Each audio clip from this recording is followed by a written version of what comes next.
Pemirsa, Jumat hari ini menjadi petaka bagi siswa maupun guru dari SMA N72 Jakarta yang berada di Kelapa Gading, Jakarta Utara karena siang tadi sekitar pukul 12:15 waktu Indonesia Barat terjadi ledakan di masjid sekolah tersebut.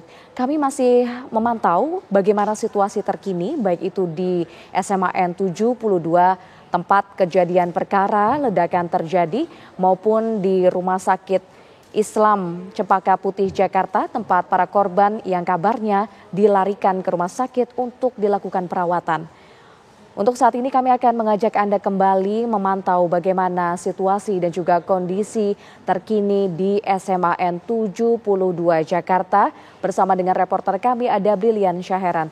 Brilian, apakah sudah diketahui apa sebenarnya penyebab dari ledakan di SMA N72 tersebut? Apakah betul berdasarkan ledakan ini terjadi karena adanya semacam bom begitu atau justru dikarenakan mungkin aktivitas belajar mengajar di lokasi sekolah itu yang mungkin melibatkan kelistrikan maupun bahan-bahan kimia tertentu? Apakah Anda bisa menjelaskannya, Brilian? Sudahkah ada informasi dari pihak terkait? Baik, Indi dan juga pemirsa. Baik Indi dan juga pemirsa, memang untuk sampai dengan saat ini penyebab utama ini masih terus digali oleh tim gabungan untuk nantinya akan memberikan keterangan. Ini apa yang menjadi penyebab utama dari dua ledakan yang terjadi di SMA Negeri 72 Jakarta ini. Tetapi tadi memang sempat keluar yakni Wamenko Polkam, yakni Jamari Caniago yang tadi sempat ditanya begitu oleh para awak media. Pasalnya ini tadi ditemukan sebuah senjata pistol atau laras panjang begitu di dalam lokasi SMA Negeri 72 Jakarta. Dan tadi dinyatakan oleh Jamari Caniago bahwa tadi sudah dikonfirmasi laras panjang atau pistol yang tadi ditemukan ini merupakan pistol mainan. Nah namun ini juga membuat kita semua berpikir begitu ya, Indi dan juga pemirsa, akankah ini ada kaitannya dengan aksi terorisme begitu, dan tetapi untuk ini masih belum dapat dikonfirmasi dan tentunya kita akan terus mencari dan menunggu informasi resmi dari pihak terkait. Dan tadinya ini memang banyak juga informasi baik dari warga maupun dari petugas sekolah yang menyatakan bahwa ditemukan begitu ini seperti bom begitu ledakannya. Ini besar dugaan ini ada dua benda begitu.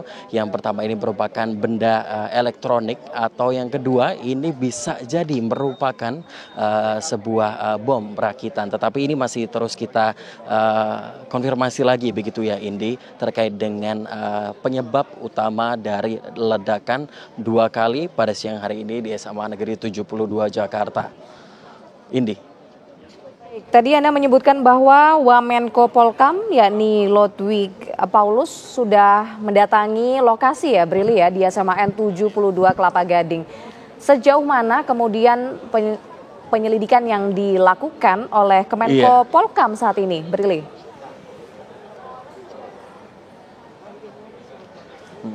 Baik, tadi Wamenko Polkam Indi ini Jamari Caniago sempat mengunjungi juga SMA Negeri 72 Jakarta. Namun nampaknya tadi hanya berlangsung kurang lebih 1-2 jam. Dan tadi juga ini kurang lebih 20 hingga 30 menit yang lalu nampaknya sudah meninggalkan lokasi. Dan tadi belum banyak begitu informasi yang disampaikan, hanya mengenai jumlah korban. Tetapi nampaknya begitu dari Wamenko Polkam begitu tadi menyebutkan jumlahnya ada kurang lebih puluhan yang mengalami luka ringan. Oke, baik, kita akan bergeser. Dan tadi pemirsa. ini dapat dilihat di layar kaca Anda, ini ada sejumlah dari pihak kepolisian. Oke, baik Brili, tahan dulu informasi yang akan Anda sampaikan dari SMA N72. Kita akan bergeser ke Rumah Sakit Islam Cempaka Putih bersama dengan rekan Jasmine di sana.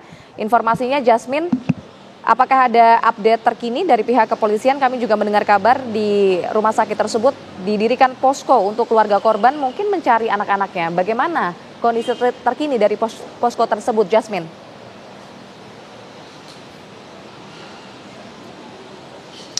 Ya pemirsa, saat ini kami kembali mengabarkan dari RS Islam Cempaka Putih, di mana terdapat 54 korban luka dari ledakan yang terjadi di SMA Negeri 72 Jakarta Utara yang saat ini dilakukan penanganan lebih lanjut begitu. Memang dari 54 korban luka tersebut tidak semuanya dilarikan di tempat kami mengabarkan saat ini pemirsa, ada juga yang dilarikan ke RS CRC. Dan untuk mengetahui mengenai situasi terkini di RS Islam Cempaka Putih, saat ini kami sudah bergabung dengan Kabid Humas Polda Metro Jaya, yakni Kombes Pol Budi Hermanto. Selamat sore Pak Budi. Sore Mbak. Baik Pak, informasi yang kami himpun sejauh ini terdapat 54 korban luka begitu ya. Mungkin bisa dirinci ada berapa korban luka yang mendapatkan penanganan di RS Islam Cempaka Putih ini Pak? Oke, dari beberapa 54 tadi sudah ada yang pulang 2 orang ya. Ini terdiri dari ada yang luka berat, luka sedang dan luka ringan. Bentuk dari luka itu ada luka bakar dan luka gores. Nah ini yang paling utama yang harus kita perhatikan adalah bagaimana pemulihan terhadap fisik dulu dari korban-korban ini. Pihak Polda Metro Jaya juga sudah membentuk posko penanganan terhadap korban yang ada di Rumah Sakit IARSI dan Rumah Sakit Islam Jakarta.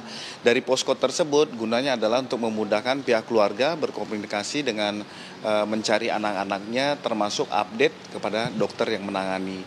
Selain dari itu kami juga menyiapkan dokter traumatik untuk penanganan psikis dari pihak murid maupun pihak keluarga. Artinya dari 54 korban luka tersebut Pak, yang saat ini sedang dirawat di RS Islam ini ada berapa Pak? Ya dari 54 itu rata-rata masih dalam penanganan saat ini karena kejadian baru tadi siang. Kita melihat apakah rujukan dokter ini ada yang pasti ada beberapa yang dirawat inap dan rawat jalan. Ini yang masih kita datakan. Tadi juga disampaikan oleh Kapolda Metro Jaya bahwa para siswa ini mengalami luka ringan sampai sedang, Pak. Apakah ada update mengenai hal ini?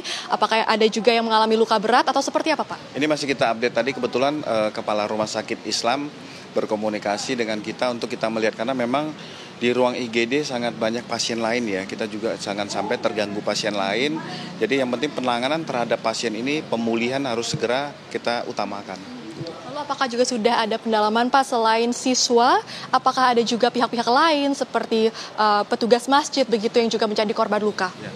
Ini masih coba memang pendalaman selain dari olah TKP tadi, mengingat ini adalah TKP ledakan sehingga harus sterilisasi apakah ada temuan-temuan lain barang benda yang mudah meledak. Begitu juga mungkin beredar foto dan video ada dugaan senjata api ataupun benda yang mirip dengan senjata api. Ini juga masih pendalaman dari kita, apakah itu rakitan, apakah itu airsoft gun ataupun itu senjata pabrikan. Ini masih kita dalami dan nanti kami akan sampaikan update terhadap situasi terkini terkait tentang barang bukti yang diamankan. Bertadi pertanyaan jumlah detail berapa dari 54 korban ini, apakah ada korban lain, kami akan pastikan untuk kita update kembali. Memang bisa dikonfirmasi Pak bahwa ada barang berupa senjata api yang ditemukan di lokasi? Ya, mirip menyerupai dengan senjata api ya, tetapi masih kita pastikan apakah itu merupakan senjata rakitan ataupun senjata pabrikan. Ini masih kita dalami. Mungkin langkah selanjutnya nih Pak yang akan diambil dari pihak Polda Metro Jaya saat ini apa Pak? Langkah yang saat ini dianggap darurat atau urgent begitu? Ya, artinya dengan adanya kejadian ini kami juga menghimbau kepada warga masyarakat jangan menimbulkan persepsi yang lain ataupun rasa kekhawatiran yang tinggi. Polda Metro Jaya bersama stakeholder hadir memberikan rasa aman dan nyaman, dan ini dibuktikan bahwa Bapak Kapolda sesaat setelah kejadian langsung mengunjungi TKP dan melihat para korban di rumah sakit. Pesan juga untuk orang tua siswa Pak yang tentunya saat ini sangat khawatir melihat keadaan anaknya mengalami luka ringan, luka sedang, luka bakar. Seperti apa Pak? Ya, kan dilihat sendiri para orang tua korban melihat bagaimana penanganan oleh 2 rumah sakit ini sangat intensif ya untuk pemulihan terhadap korban-korban ini. Jadi jangan dikhawatirkan, dan pemerintah dalam hal ini rumah sakit mungkin akan memiliki perbuatan ekstra dalam pemulihan anak-anak tadi. Terima kasih banyak Pak Budi. Ya pemirsa, demikianlah perbincangan kami dengan Kabid Humas Polda Metro Jaya yang mengatakan bahwa sejumlah siswa saat ini masih mendapatkan penanganan lebih lanjut di RS Islam Cempaka Putih. Ada 2 siswa yang juga sudah pulang begitu karena dinyatakan sudah diperbolehkan untuk pulang karena sudah dalam keadaan yang cukup baik. Dari 54 siswa tersebut belum diketahui secara rinci, sekali lagi ada berapa banyak siswa yang dirawat di RS Islam Cempaka Putih, lalu ada berapa yang dirawat di RS Yarsi. Namun informasi terkini bahwa semua siswa ini dalam keadaan luka ringan maupun luka sedang. Untuk sementara itu kami kembalikan ke studio. Baik, Jasmine Ramadi mengabarkan langsung dari RS Islam Cempaka Putih, Jakarta. Pemirsa, kami akan jeda terlebih dahulu. Saya jeda Breaking News TV One akan kembali untuk Anda.